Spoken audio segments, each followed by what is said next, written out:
Hey guys, Oppo planning to launch Oppo Find X7 series very soon, who is expected to launch the first quarter of 2024, and this is the first look Oppo Find X7 Pro, who is look too much similar Oppo Find X6 Pro. The Oppo Find X7 Pro come with lot of changes compared to the Oppo Find X6 Pro. Yes, Oppo Find X7 Pro to be world first smartphone with dual periscope telephoto cameras. Oppo Find X7 Pro featuring a quad camera setup in the back. Using a 50 megapixel Sony Lite 901-inch sensor has a main camera, 50 megapixel ultra wide who is Sony IMX 890, 50 megapixel telephoto lens with 6x optical zoom who is Sony IMX 858, then another 50 megapixel telephoto lens with 2.7x who is Sony IMX 890. All the camera specs are recently leaked and confirmed. Another big change is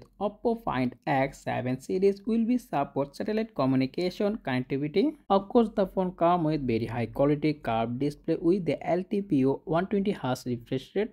The Oppo Find X7 Pro will be featuring the Snapdragon 8 Gen 3 chipset. On the other hand, the regular Find X7 is come with Dimensity 9300 SoC and the Antutu score are already leaked. Rumor also say that the Find X7 series will be announced before the 2024 in China market. So that's all about the Oppo Find X7 series. If you found this video informative, make sure to hit the like button and also subscribe my channel for more content like this as always. Thanks for watching and I will be catching the next one. Take care. Allah Hafiz.